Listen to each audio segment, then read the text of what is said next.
యోహాను సువార్త 17వ అధ్యాయము 18వ వచనం. నీవు నన్ను లోకమునకు పంపిన ప్రకారము నేనును వారిని లోకమునకు పంపితిని. చాలు చాలు చాలు. నీవు నన్ను లోకమునకు పంపిన ప్రకారము నేను వారిని లోకమునకు పంపితిని. వారిని అంటే ఎవరిని గురించి అని చెప్పుకున్నాం? వారు, వీరు అని చెప్తున్నాడు ఈ అధ్యాయంలో. ఎవరిని గూర్చి? ఆయనను నమ్మిన వారిని గూర్చి కదా. వారిని లోకమునకు పంపి ఉన్నాను.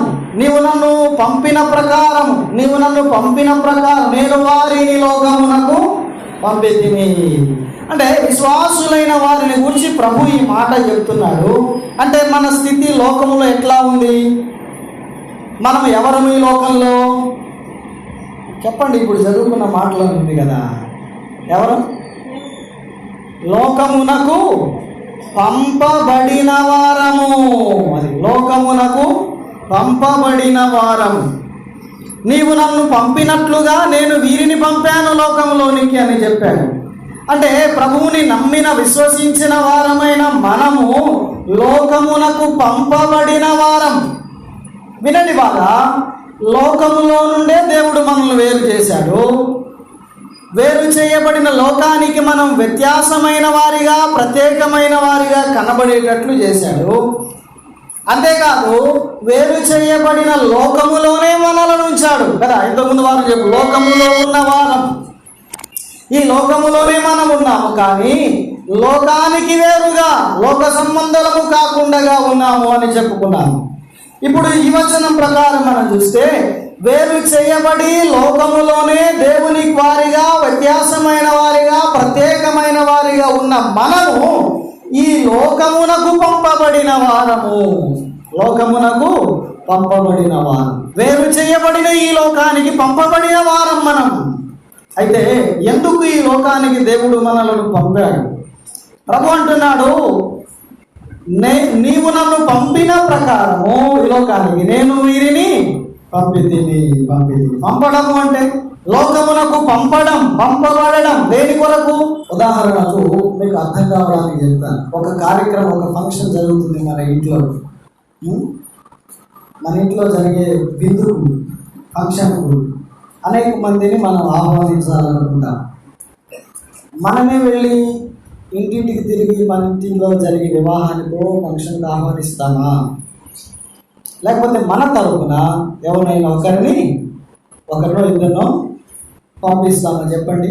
మన ఇంట్లో జరిగే వివాహ కార్యక్రమానికి లేకపోతే విందుకు రమ్మని పిలవడానికి మనమే వెళ్ళి, అదే సపోజ్ ఊరంతా చెప్పాలి, ఈరోజు చెప్తున్నారు కదా, ఊరంతా చెప్పాలి, మనమే వెళ్తామా? ఎవరైనా పంపిస్తాం? వర్తమానం చెప్పడానికి, పిలుపును చెప్పడానికి కొంతమందిని, లేకపోతే ఒకరినో ఇద్దరినో ఏం చేస్తాం మనం?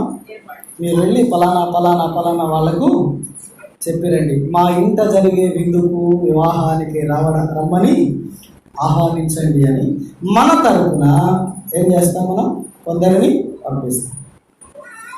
వారు వెళ్ళి పలానా వాళ్ళ ఇంట్లో కదా భోజనానికి రండి, విందు జరుగుతుంది రండి, వివాహం జరుగుతుంది రండి అని కబురు చెప్తారు. అంతేనా జరిగేది? అంతేనా? పంపబడిన వ్యక్తి పంపిన వారి సమాచారాన్ని, ఎవరైతే సమాచారం చెప్పడానికి వెళ్తున్నాడో వారిని పంపిన వ్యక్తి గురించి లేకపోతే వారి సమాచారాన్ని గురించి చెప్పాలే కానీ ఇంకా వేరేదేం చెప్పడానికి లేదు. పలానా వాళ్ళ ఇంట్లో వివాహం జరుగుతుంది, విందు జరుగుతుంది రండి అని మనము పంపిన వారు మనల్ని గురించి చెప్పాలి. ఇప్పుడు ప్రభువు కూడా లోకమునకు మనలను పంపాడు. మనం ఎవరు? పంపబడిన వారమైన మనము మనలను పంపిన వాని వర్తమానము చెప్పాలి. మనల్ని పంపిన వాని సమాచారము చెప్పాలి. దేని కొరకు పంపబడ్డామో ఆ విషయాన్ని చెప్పాలి. కొన్నిసార్లు మనం పలానా వాళ్ళకు కబుర్లు చెప్పిరమని పంపిస్తే వాళ్ళు కొన్నిసార్లు కొన్ని ఇల్లు ఎగరగొడతారు, మిస్ చేస్తారు. కొంతమంది చెప్పరు. పెద్ద రాద్ధాంతాలు కూడా ఉంటాయి, గొడవలు కూడా ఉంటాయి. మా ఇంటి పక్క వాళ్ళకి ముందు వెనకోళ్ళు చెప్పారు, మేము ఒక్కళ్ళని ఎక్కువైపోయా, మాకు చెప్పలేదని తగాద పెట్టుకునేవాళ్ళు. అంటే సమాచారము సరి అయిన విధానంగా సక్రమంగా అందరికీ అందించబడాలి. మనము పంపబడిన వారమై ఉండగా, పంపబడిన వారమైన మనల్ని పంపిన వారి సమాచారం ఎవరెవరికి చెప్పాలి? ఆయన అన్నాడు, లోకములోనికి వారిని, అంటే లోకమంతటికి మనం ఏం చేయాలి? మార్కు సువార్త 16వ అధ్యాయం 15వ వచనం చూడండి. మీరు సర్వలోకమునకు వెళ్ళి సర్వ సృష్టికి సువార్తను ప్రకటించుడి. నమ్మి బాప్తిస్మము పొందిన వాడు రక్షింపబడును, నమ్మని వానికి శిక్ష విధింపబడును. ఇక్కడ యేసుక్రీస్తు ప్రభు ఆయన శిష్యులను పిలిచి చెప్తున్నాడు, మీరు వెళ్ళండి, సర్వలోకమునకు వెళ్ళండి, సర్వ సృష్టికి సువార్తను ప్రకటించండి. చెప్పండి, నమ్మిన వాళ్ళు రక్షించబడతారు, నమ్మని వాళ్ళు శిక్షించబడతారు. ప్రకటించవలసిన బాధ్యత మీది, నమ్మకపోవడం. పలానా వాళ్ళ ఇంట్లో భోజనానికి రండి చెప్పడం పంపిన వాని బాధ్యత. వాడు చెప్పాలి, వాడు రాకపోని, అంతేనా? రాకపోని పలానా వాళ్ళకి చెప్పానయ్యా, మరి ఎందుకు రాలేదు, ఏమన్నాయా కదా. చెప్పవలసిన బాధ్యత మనది, ప్రకటించడం మన బాధ్యత. లోబడకపోవడం వారి ఇష్టం. ఆయన మనల్ని పంపాడు ప్రకటించడానికి. మీరు వెళ్ళి ప్రకటించండి. ఆ ప్రకటనను నమ్మిన వాడు, విశ్వసించిన వాడు ఎవడో రక్షించబడతాడు, నమ్మని వాడు శిక్షించబడదు, వారికి శిక్ష విధించబడుతుంది అని చెప్పారు. కాబట్టి మనం ప్రకటించాలి. ఏం ప్రకటించాలి? ప్రభువుని గురించి మనం ప్రకటించాలి. ఎట్లా ప్రకటించాలి? మైక్ కొట్టుకొని, బాక్స్ పెట్టుకొని, దొన్ను కొట్టుకొని ప్రకటించాల్సిన అవసరం లేదు. మనల్ని పంపిన వారి సువర్తమానం మనం ప్రకటించడానికి ఏం కావాలి? ఏం కావాలి? ప్రకటించే మనసు ఉంటే చాలు. ప్రకటించడానికి సిద్ధ మనసు ఉంటే చాలు. రెండవది, ప్రకటించడానికి వర్తమానం మన దగ్గర ఉంటే చాలు. ఏం వర్తమానం? ప్రభువుని ప్రకటించడానికి కావలసిన వర్తమానం మన దగ్గర, ఆ ప్రభు ఇచ్చిన సమాచారం మన దగ్గర. ఒక వ్యక్తి యుద్ధరంగంలో నుండి, యుద్ధ భూమిలో పరిగెత్తుకొని వచ్చాడు రాజు దగ్గరకు, దావీదు దగ్గరకు. వాడు సమాచారం తెస్తున్నాడు కాబోలు అనుకొని వాడిని ఆహ్వానించి, ఏమి సమాచారం తెచ్చావు అని అంటే, రాజా నేను సమాచారం తెచ్చాను నీ కొరకు, నీవు సంతోషించేటువంటి వర్తమానం ఏంటో చెప్పరా బాబు తొందరగా అంటే, మనకు జయము కలిగింది. ఆ సంగతి ఎలా గుంచు, ఇంతకు అబ్షాలోము సంగతి చెప్పు అంటే, అది సంగతి నాకు అంటే సరి అయిన వర్తమానం లేదు వాని దగ్గర. సరైన వర్తమానం లేదు. యోవాబు పంపిన వర్తమానికుడు వచ్చేసరికి ఇంకొకడు వచ్చేసాడు. వాడి దగ్గర వర్తమానం లేదు. వర్తమానం గలవాడు వచ్చాడు తర్వాత. వాడు తెచ్చిన వర్తమానం సరైనది. సరైన వర్తమానం లేకపోతే ఏమని చెప్పగలం కదా? ఏమని ప్రకటించగలం? అందుకనే మనము సరి అయిన వర్తమానము చేతబట్టుకొని, మనలను ప్రేమించిన ప్రభు, మనలను రక్షించిన ప్రభు, మనలను విమోచించిన ప్రభువును గురించి మనము ప్రకటించాలి. ఏమి ప్రకటిస్తాం? ఇతరులకు, లోకానికి, సర్వలోకానికి మనం వెళ్ళలేం. కానీ ఏమిటి, సర్వలోకానికి వెళ్ళి ప్రకటించండి అని ప్రకటించుట అందరిపైన ఆయన ఉంచాడు. విశ్వాసులమైన మనము లోకములో ఉన్నాము, లోకమునకు పంపబడ్డాం ప్రకటించడానికి. ప్రకటించాలి. ఎవరికి ప్రకటించాలి? మనం సర్వ సృష్టికి మనం పోలేం, కానీ ముందు మన ఇంటి వారికి ప్రకటించాలి ప్రభువుని గురించి. తర్వాత మన ఇంటి చుట్టూ ఉన్న వారికి ప్రకటించాలి, ఇరుగు పొరుగు వారికి ప్రకటించాలి, మన వీధిలో వారికి ప్రకటించాలి. ఎలాగా? దేవుడు మనకు చేసిన వాటిని గురించి వారితో సంభాషించుట ద్వారా, దేవుని ప్రేమను గురించి వారితో మాట్లాడుట ద్వారా, దేవుని కార్యాలను గురించి వారికి తెలియపరచుట ద్వారా, ఆయన రక్షణ మార్గాన్ని గురించి వారితో సంభాషించుట ద్వారా మనము వారికి ప్రకటించగలం. ప్రకటించాలి. ప్రకటించవలసిన భారం మన మీద, బాధ్యత మన మీద. మనం పంపబడిన వారం ప్రకటించడానికి. కాబట్టి మన ఇంటి వారికి ప్రకటించాలి, మన ఇరుగు పొరుగు వారికి ప్రకటించాలి, మన వీధిలో వారికి చాలు, సర్వ సృష్టికి మనం అక్కర్లేదు. మనము ప్రకటించడానికి దేవుడు మనం పంపాడు. పంపిన పనిని మనం ఏం చేయాలి చెప్పండి? సంపూర్ణంగా మనం ఈ లోకాన్ని విడిచిపోయే లోపుగా మనం ప్రకటించవలసిన వారికి ప్రకటించి వెళ్దాం. ఆయన ఎందుకు సర్వలోకానికి స్వార్థను ప్రకటించమన్నాడు? ఆయన గురించి ప్రకటించమన్నాడు. ఎవరైనా ఒకరు రోగి అయితే, ఒక సమస్య, ఒక జబ్బు చేసింది, ఎంతోమంది డాక్టర్ల దగ్గరికి వెళ్ళారు, మందులు తిన్నారు, తగ్గల వెనకాడుతున్నారు. ఇంతకుముందు అదే జబ్బుతో బాధపడిన వాళ్ళు ఒక డాక్టర్ దగ్గరికి వెళ్తే అక్కడ బాగా నయమైన హాస్పిటల్ మంచిగా వైద్యం చేశారు, బాగైంది. ఆ వ్యక్తికి ఈ రోగి యొక్క సమాచారం విషయం అర్థమై తెలిసింది. అప్పుడు ఏం చేస్తారు చెప్పండి?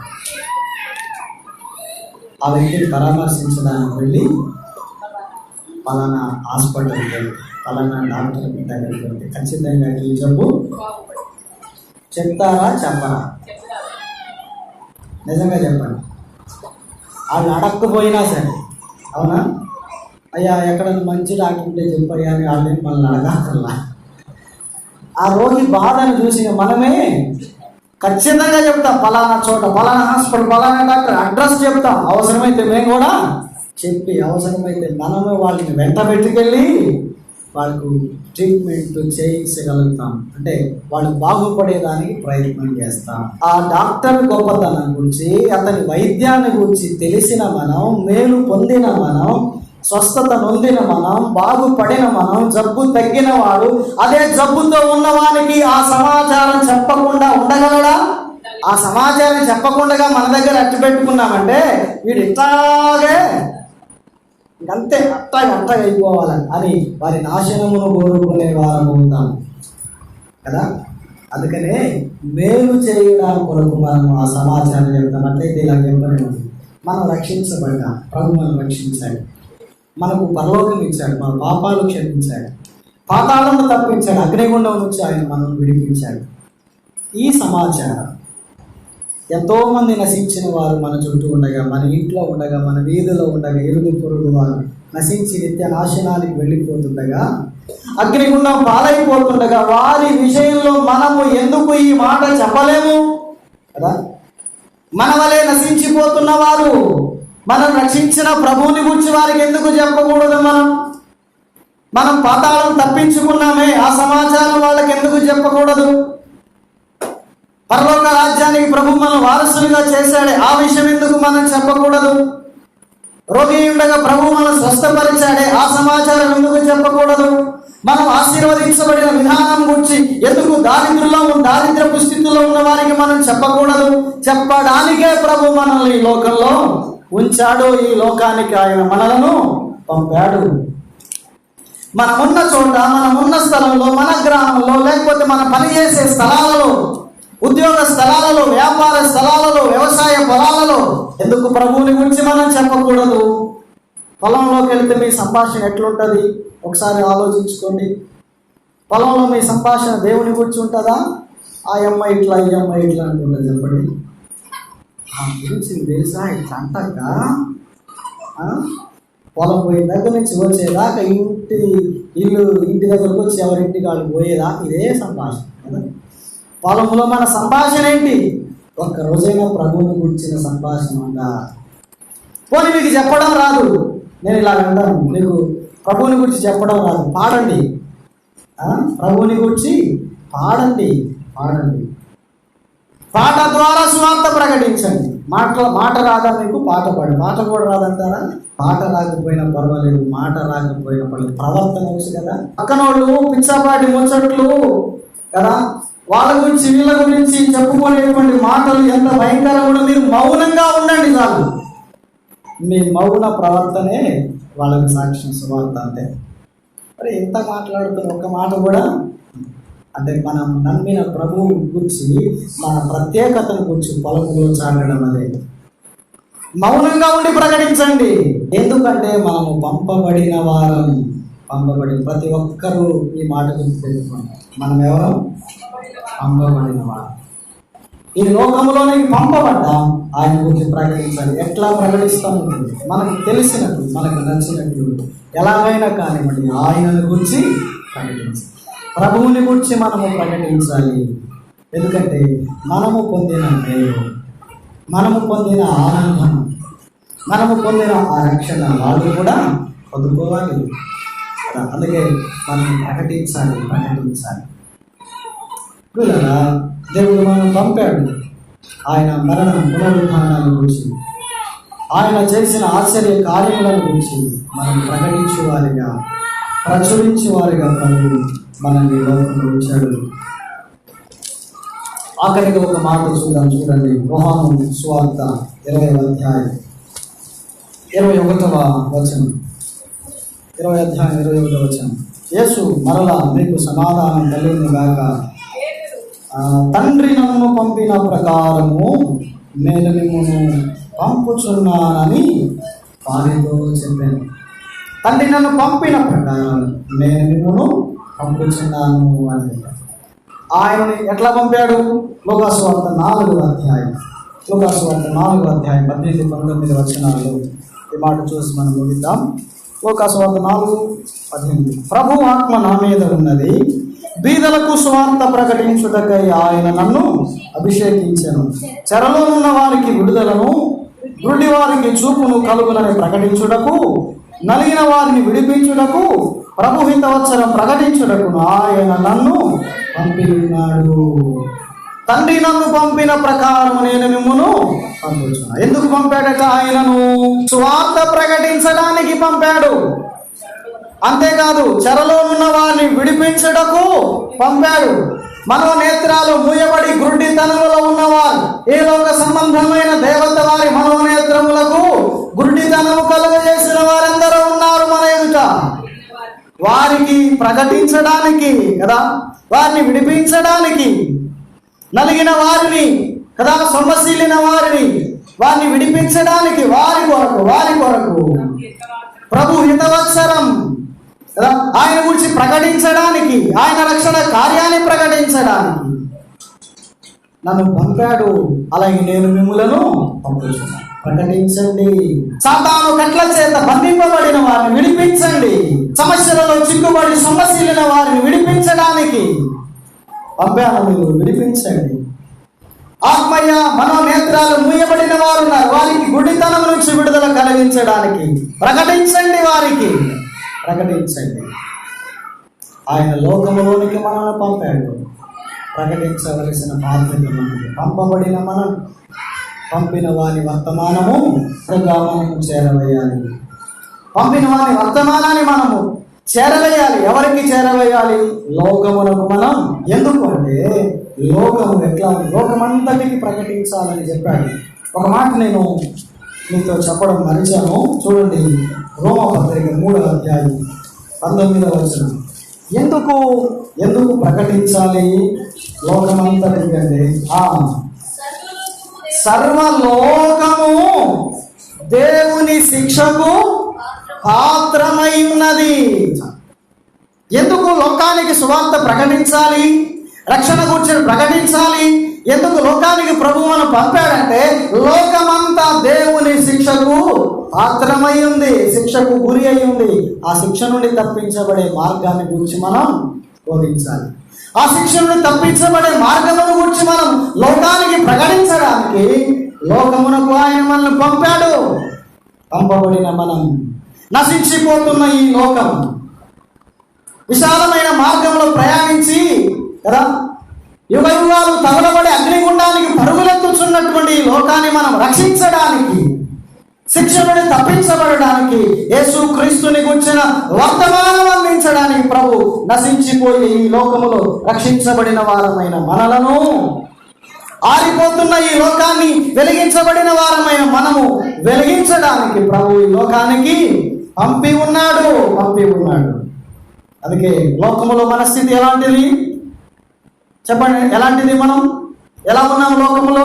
పంపబడిన వారు. ఇంకోసేపు ఆపకపోతే ఇంకొక మాట అనేటట్టున్నాం కదా, ఎందుకంటే లోపల పరిస్థితి అట్లా ఉంది, ఉడికిపోతాం. గందరగోళం అయిపోతుంది కదా, ముగించేస్తాం. పంపబడిన వారమైన మనం ప్రభువుని గురించి, ప్రభు ప్రేమను గురించి మన ఇంటి వారికి, మన ఇరుగు పొరుగు వారికి, మన వీధిలో ఉన్న వారికి, మన గ్రామంలో ఉన్న వారికి ప్రకటిద్దాం. మాట ద్వారా ప్రకటిద్దాం, పాట ద్వారా ప్రకటిద్దాం.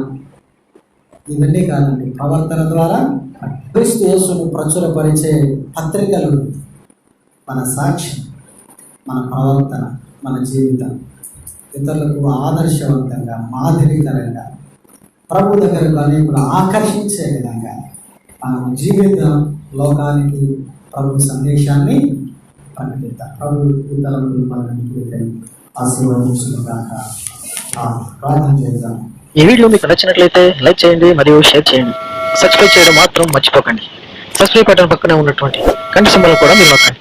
అప్పుడు మాత్రమే మేము అప్లోడ్ చేసే ప్రతి కొత్త వీడియో నోటిఫికేషన్ ద్వారా మీకు అందుతుంది. Thank you for watching.